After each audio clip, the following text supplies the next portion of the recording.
go ahead and hit.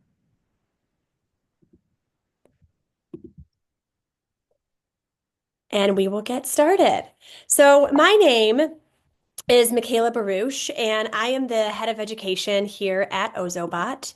Prior to joining Ozobot, I worked in public education for 16 years. I was a classroom teacher, primarily taught ELD. I was a school administrator, and I worked as a district head of teacher development.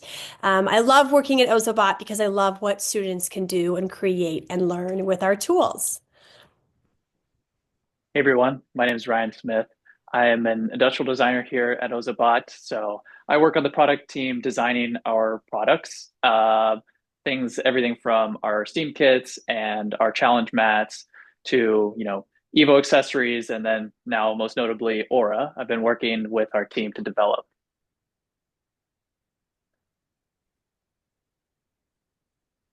So today's webinar is intended to showcase ORA and all that students can do with this incredible tool. We will overview each of its tech and specs, discuss why we made it, dive into our lesson and curricular materials, and provide you with multiple demonstrations. By the time you leave today, you will understand why ORA is a revolutionary tool in education and be as eager to see your students programming with it as we are. So first and foremost, what is ORA and what do students do with it? ORA is a six-axis cobot designed for education. We use the word cobot here because ORA is a collaborative robot designed to work safely alongside students. A cobot is a type of robot, so we use those words interchangeably when we talk about ORA. ORA has several flexible mounting options and simplified wiring. Students program ORA in Ozobot Blockly and Python.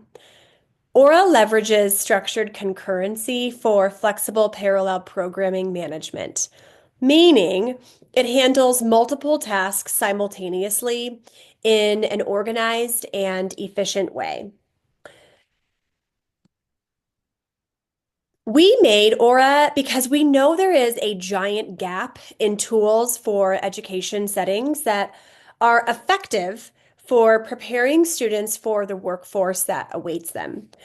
Something we hear a lot from educators interested in integrating a six-axis arm into their classroom spaces is that a lot of the products on the market today are either too complex and industry grade to be suitable for their students, or they're too toy-like and simplistic to meet the advanced needs and capabilities of their students. And that's where ORA comes in. It's designed specifically to bridge this gap and offers a perfect balance between accessibility and sophistication. By combining real-world applications with an education-focused approach, ORA supports students in developing 21st century skills that are essential for career readiness. The potential for ORA is truly vast, and some of the key skills ORA builds awareness around is the technology and processes used in manufacturing, healthcare, and robotics.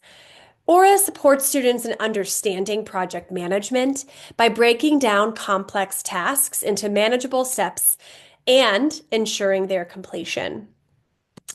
ORA supports students with critical thinking and problem solving by asking them to plan and iterate on programs to accomplish specific goals and to employ a growth mindset to debug code when it simply doesn't work. Students work in teams to design, program, and test ORA projects. ORA is intuitive and safe enough for secondary learners, and it's far too powerful to be considered a toy. ORA ships with several accessories. It has two end tools, a finger gripper intended for pick and place movements, and a vacuum gripper used for handling delicate or irregularly shaped objects. It comes with 9 wooden cylinders, so students have objects to work with right out of the gate, and a quadrant map to place at the bottom of ORA to allow for precise programming. ORA also ships with a mounting plate to provide a stable base for easy installation and secure attachment to various work surfaces. Additionally, ORA ships with 2 Ozobot Evo robots. If you're familiar with Evo, then you know how limitless the opportunities are for students to program with our tiny but mighty bot that can be programmed via color codes or Ozobot Blockly. Having these Evos opens the door to targeted practice with block-based programming in a separate station from ORA. And for those of you who don't know, we have over 1,000 free lessons to use with Ozobot Evo available in our classroom library. These things are all a great bonus. However, the real reason we include these Evos is so that students have the opportunity to practice and master structured concurrency in a hands-on and real way. So now that you have gotten the specifics on what ORA is and why we made it in the first place, I'm going to hand things over to Ryan for a live demonstration. Thank you. All right. So I want to start off by talking a little bit about some of the hardware that I'm going to be using today. So as you just saw, this is ORA, and pointed out in the slide there were the 6 joints. So I just want to point those out here on the hardware. Right up front here, we have joint 1 at the bottom. Here's joint 2, 3 at the top, 4 and 5 up front, and then at the very bottom, or at the base where we mount our grippers, is joint 6. So talking about our grippers, as Michaela mentioned, it comes with 2 grippers. So these are your 2 grippers here. The parallel jaw is great for, again, like she said, picking up irregularly shaped objects, versus the vacuum gripper is good for picking up more delicate, often flat objects, things with nice smooth surfaces so you can get a good vacuum seal. Both grippers are pneumatically driven, so they have an internal air pump that actually drives the action of the gripper. Right over here, I have the power supply sitting on the table. This is what provides the power to ORA. Within close reach is the emergency stop button. So if at any case I need to stop ORA in its tracks, stop it from moving, I can stop it just by the press of the button. And then laid out in front here, I have the quadrant mat in the half mat configuration. So the quadrant mat is really great at sort of helping to translate the coordinates that we program to in the digital space into the real world space. So on here, we have different quadrants labeled A through D and 1 through 4 with the full quadrant mat configuration. And those labels are, those quadrants have a specific coordinate associated with them. So when we get into Blockly, I'll show you how we actually have those pre-programmed for the lower levels of programming. So again, right out of the box, you can start to program to specific points in space. Now I will go ahead and share my screen and show you a little bit.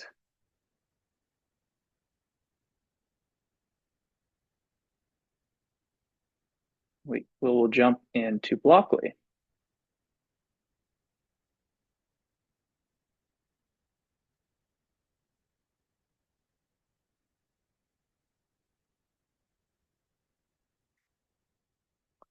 All right. You guys, my screen sharing says that it can only be seen by the host. I got you. Hold on 1 second.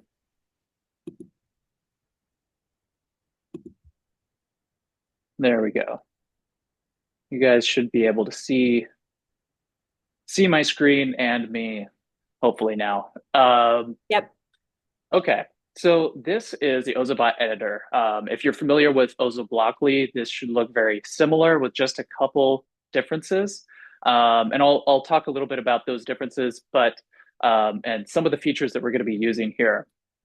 So starting over on the left-hand panel, you see we have our coding categories, as well as our different levels of code. So as we progress through learning with Evo or Aura, we get access to more complex or more advanced code blocks.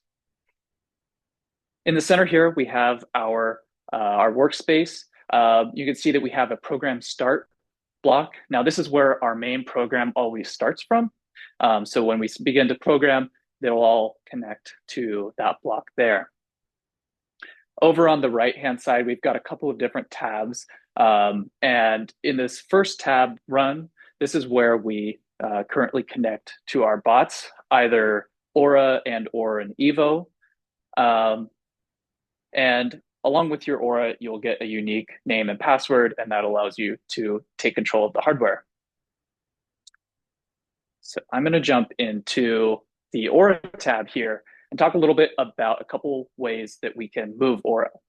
So oftentimes you'll hear me saying or referencing a jogging Aura, and that just means that we move Aura in a direction manually or move a joint manually. So the first way we can move Aura is in the Cartesian space. So in the Cartesian space, we can move along the x-axis or the y-axis or z-axis. And we can also rotate around each one of those axes. So that is known as roll, pitch, and yaw. So I can show you that here. We can move Aura in the x-axis. We can move in the y-axis. We can move z, which is up and down. We can also rotate around each one of those axes as well, like this.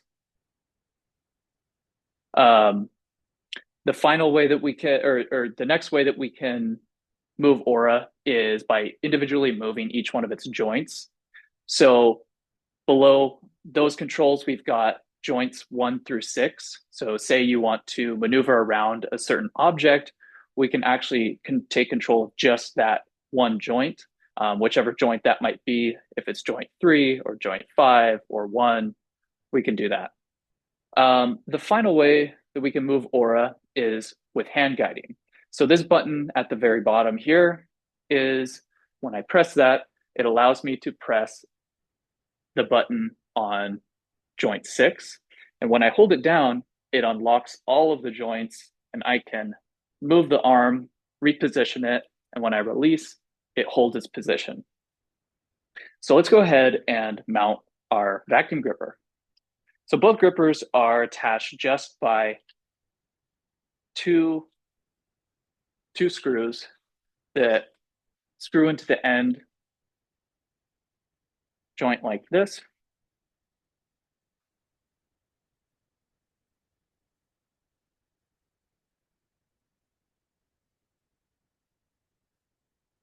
And then to allow the grippers to be powered, each one has a cable that plugs into the socket and then has a little locking collar that tightens in just to prevent it from getting pulled out.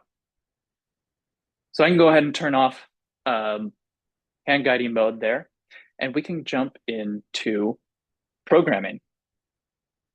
So starting off in level 3, we have very easy, very simple blocks to utilize here. So aligning with the quadrants on our mat, I can pull out move to location. And in this case, we have a drop down that we can select any one of the pre-programmed quadrants. So we can say move to location A1 at a height or a Z height of pi. I can duplicate that, and we can move in the Y axis to D1 at a height of high. Now we can move it after that, we can move in the X axis to D4 and back again.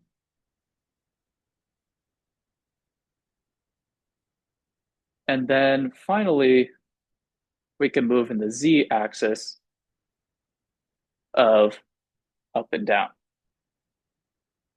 And why don't we throw that in a loop here? Let's see what this program does.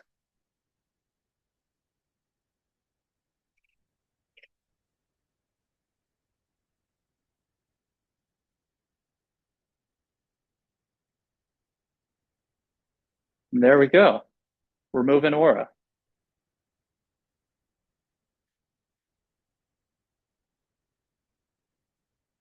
Perfect.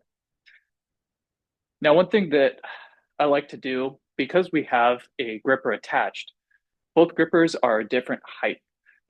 So depending on which gripper you have, the arm will calculate the height differently to pick up to be able to pick up the same object.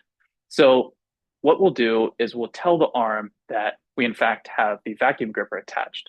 So under the end tool category here, we have set tool 2, and I can put that at the very start of our program. And this has a drop down, which allows us to select the vacuum gripper, the finger gripper, or no gripper. So again, since we have the vacuum gripper, we'll select that. Now,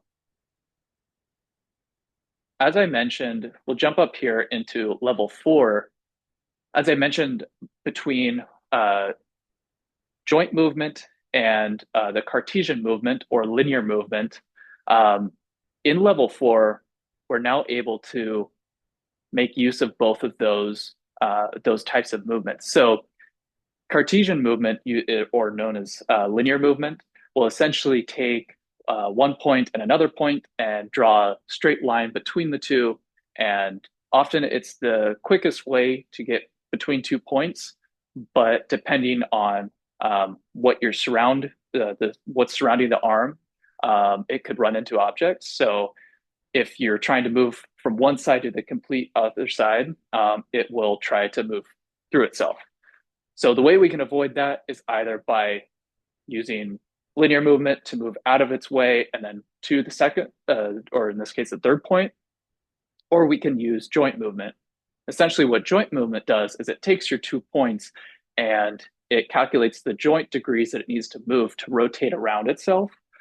So it's a safer way of getting from one point to another, but oftentimes it can take a little bit longer. So let's take a look at both of those movement types. So here we have move to coordinate.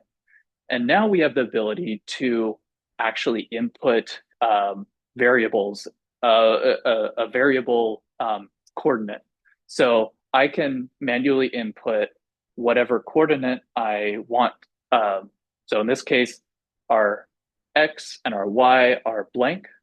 So let's tell it to move to A1. Now looking at the mat, I see that A1, the coordinate that aligns with A1 is 225 by 225. So I can duplicate that. And now, because I know that 0 in the Z axis is the table height, I'm going to give us a little bit of clearance. So let's say go to a Z height of 100. Now we'll duplicate that and we'll move directly across to D1.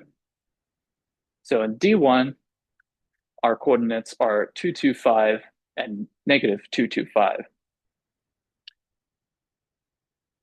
So we'll see how ORA moves in linear movement.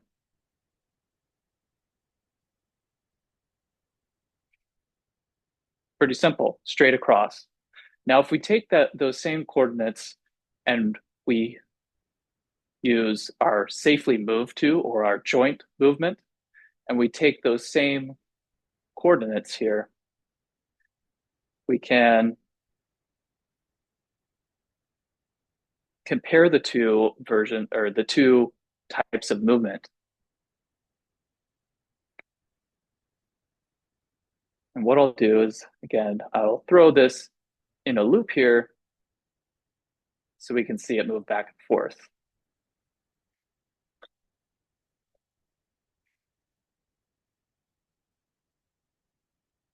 So to start off, we have linear movement.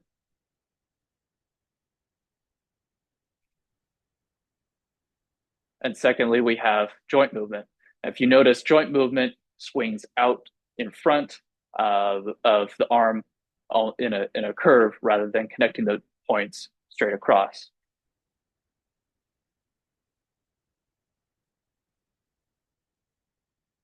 Perfect. So let's try this. So as I said, the vacuum gripper is great at picking up flat objects, very smooth objects. So I have just a playing card here that I'm going to place in D1. And what I'm going to do is we're going to work with our vacuum gripper and pick up that playing card and move it to another quadrant. Let's take our D1 coordinate here at minus 225 or positive 225 and minus 225 at a height of 100. Then we're going to drop down. I like to give myself just a little bit of clearance. We're going to drop down to 4 millimeters to see if that's enough space to create that suction. So now we'll use the block vacuum gripper on. Once we have picked up the card, we're going to move up in the Z height or in the Z direction, and we're going to take that to B1. And that coordinate is 225 and 75. Once we're above B1, we're going to drop down to, again, a height of 4. And we're going to turn our vacuum gripper off. And we'll move again back up. Now, sometimes it can take just a moment for the suction to take hold of an object. So one thing I like to do is to add a 1-second pause after turning the vacuum gripper on and turning it off. Let's see if I've programmed this right.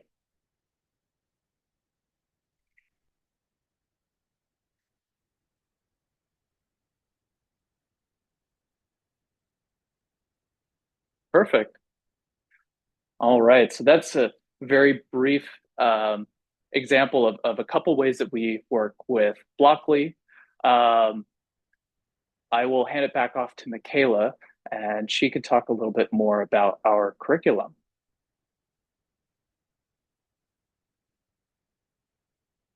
All right. Thank you, Ryan. So when we started creating lesson content for ORA, we were very focused on making sure that this tool could fit into a variety of classroom contexts.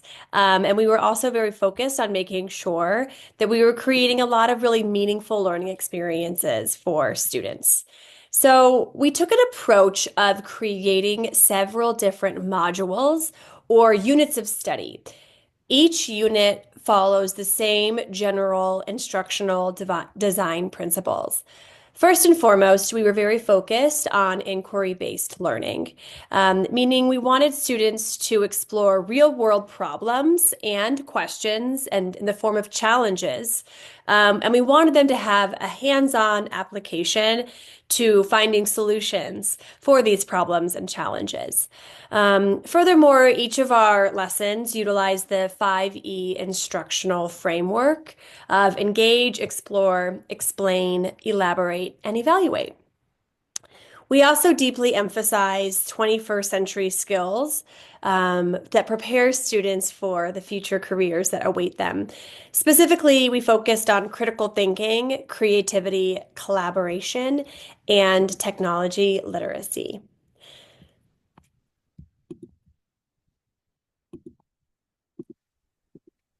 So, each of our lesson modules includes a scope and sequence.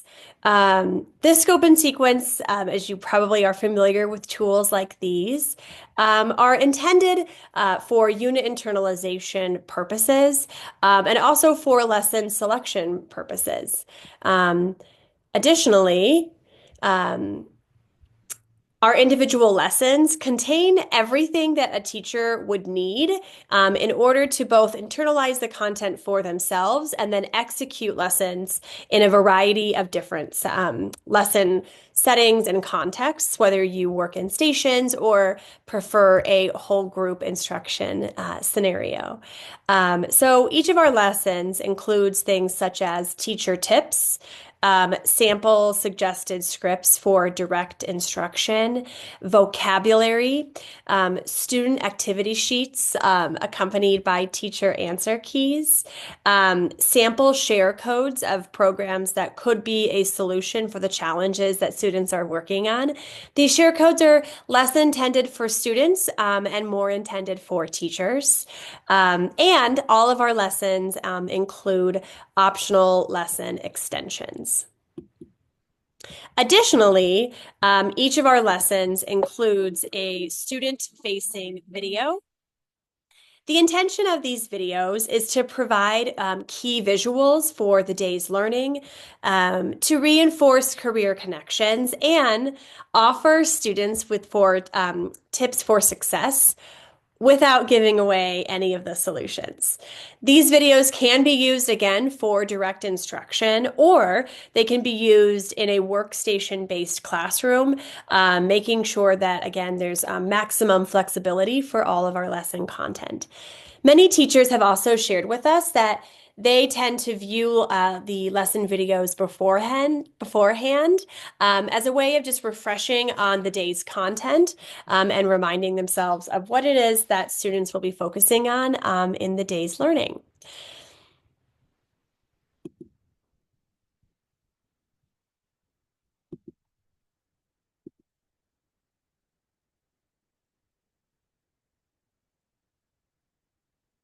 One of the other major considerations that we took when designing lesson curriculum for ORA was the many unique spaces and states and requirements that folks would have from a standards perspective.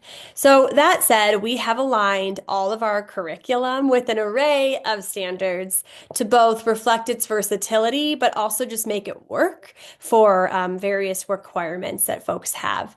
Each of our modules is aligned to the following standards bands: ISTE, CSTA, NGSS, Standards for Technology and Engineering Literacy, TEKS Technology Applications, CTE Manufacturing and STEM Clusters, and Florida CTE Applied Robotics.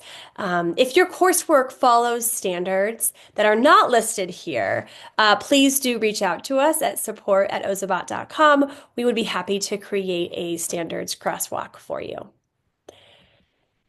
Now I want to spend a moment briefly previewing what each instructional module covers in terms of learning goals and purposes and content from a big picture lens. So our curriculum starts with Module 1, ORA Essentials.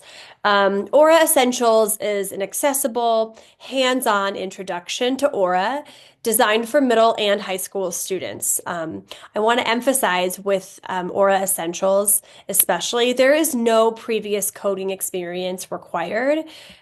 Each lesson introduces students to a new robotics, programming, and engineering concept that touches on briefly a career connection.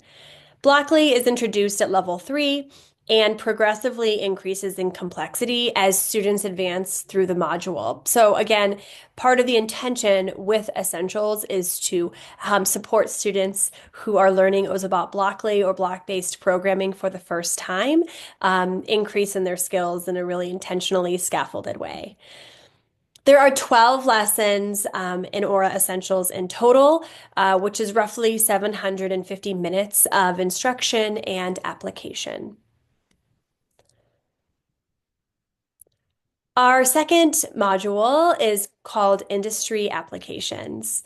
Industry Applications is a series of 12 projects and challenges that allow students to explore real-world technical careers that utilize robotic systems just like ORA.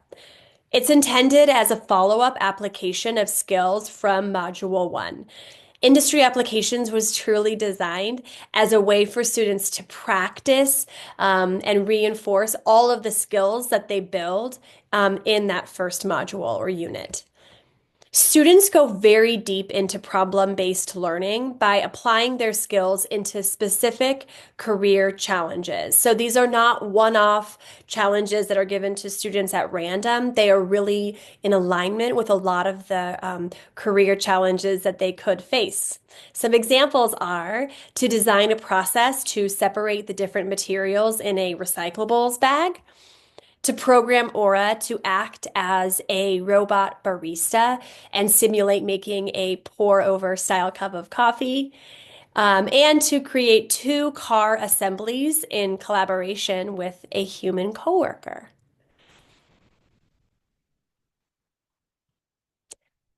Module or Unit 3 is fondly called ORA Art.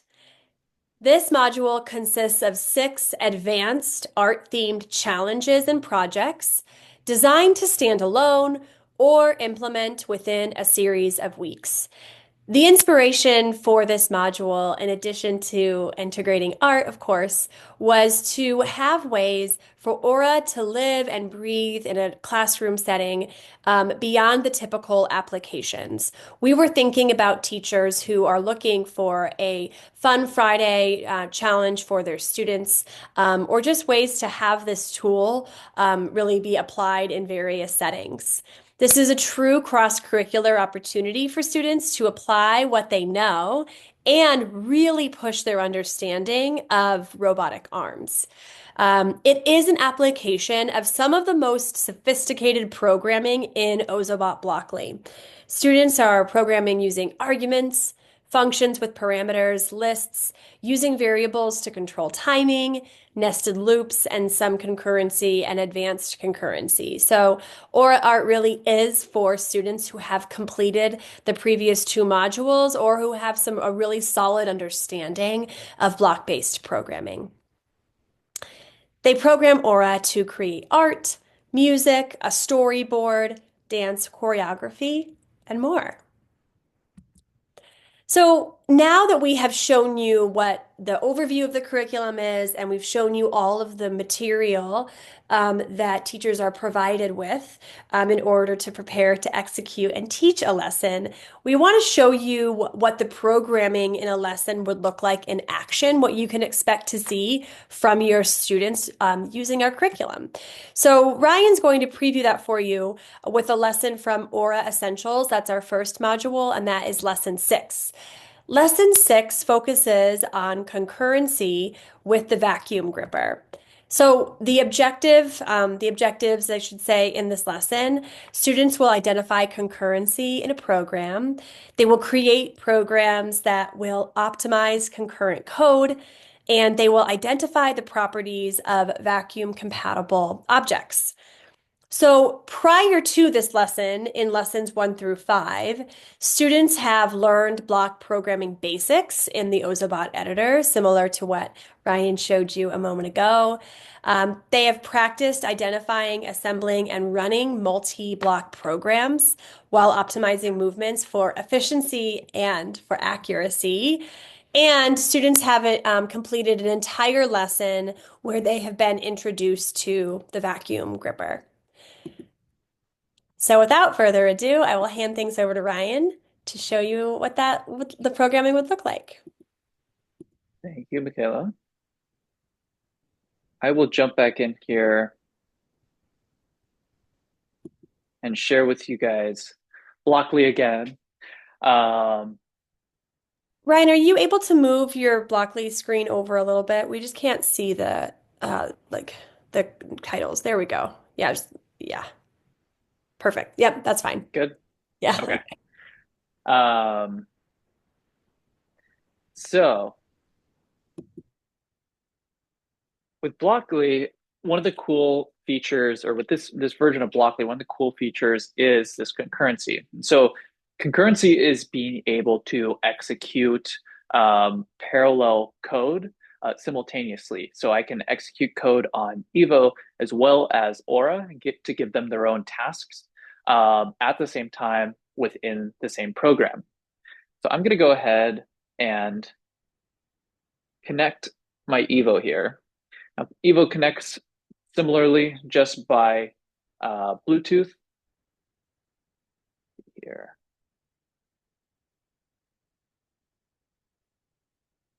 And we're going to set up a very simple program. I'm going to set Evo down there on the front, in front, and pull out a concurrency block. So you'll see this concurrency block has two inputs on either side. And so this is where we put our code for Aura and Evo. Now, it doesn't matter which side one goes in. They're both interchangeable. The idea is that that entire block gets executed at the same time. So for a quick example here, we're going to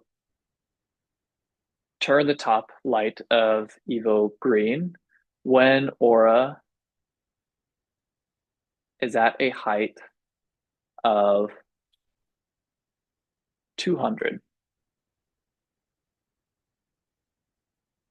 Now, I will send it to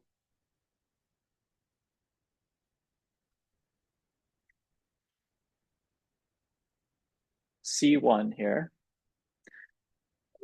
input the coordinates for C1,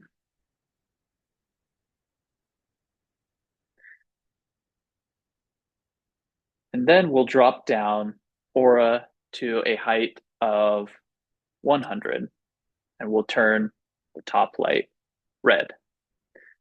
And we can toss this all in a loop and see what this does.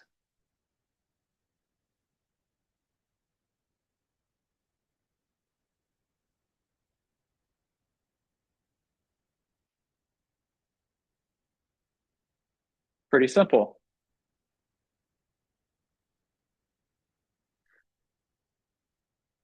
All right. Now, for something a little bit more advanced, as we're working through lesson 6, the idea is to have Evo travel along a line to A1, and for Aura to pick it up and return it back to its start position. So I have just a printout of a line that Evo's following. And now, because there can often be variances in how I place the line, one thing I'd like to do to get more precise of a location of where Evo is right now, I will go into hand guiding mode. So with hand guiding mode on, I can bring Aura right over here and touch the top of Evo.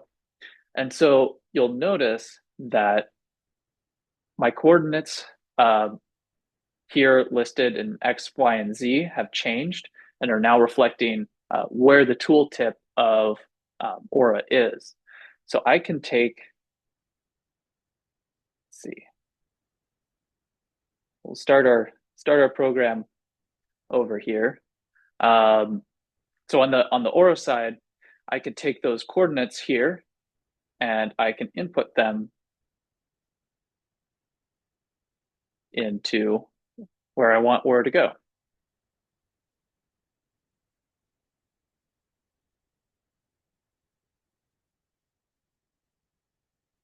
Now, because I don't want it to move directly to the top of Evo and crash into Evo, I'll start off by moving ORA to a height of 200. And then I will drop it down to the current height of 34. So we will turn our vacuum gripper on. Just like last time with the vacuum gripper, I'm going to add a 1-second pause after that.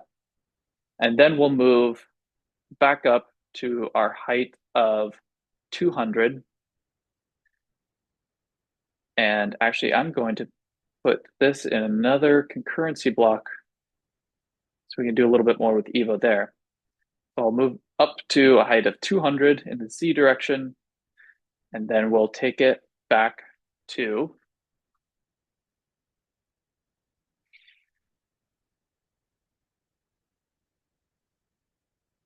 a point, a start point. So I'll look again at my updated coordinates here on the left-hand side, and then it's still 232 for the X, and for Y, it is now at, say, roughly minus 20.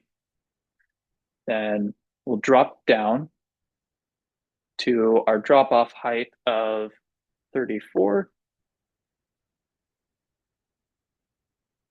And we will turn our vacuum gripper off.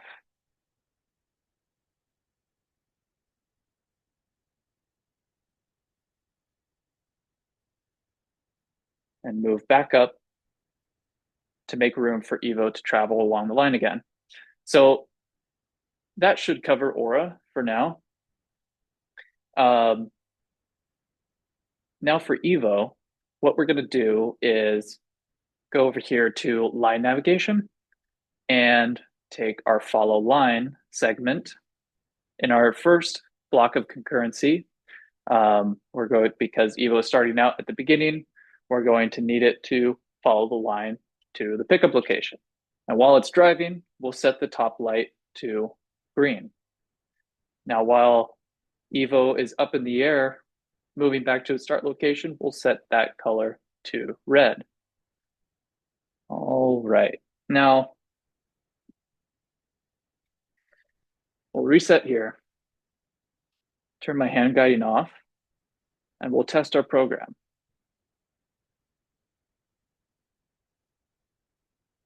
Let's see. My Evo got disconnected, so I'm going to reconnect that.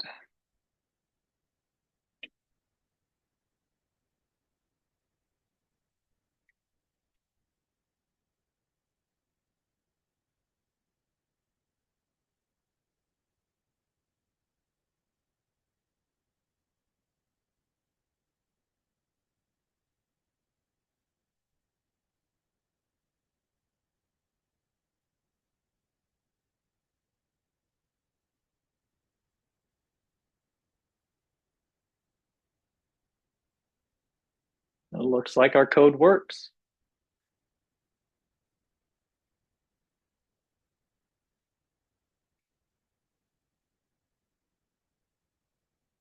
Now, one thing you'll notice is that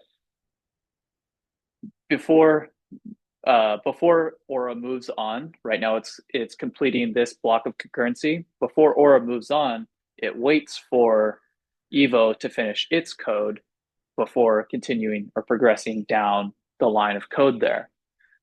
So only once one bot has, or only once one once both bots have finished their tasks, does the program continue? Um, so it makes it much easier for programming in that sense.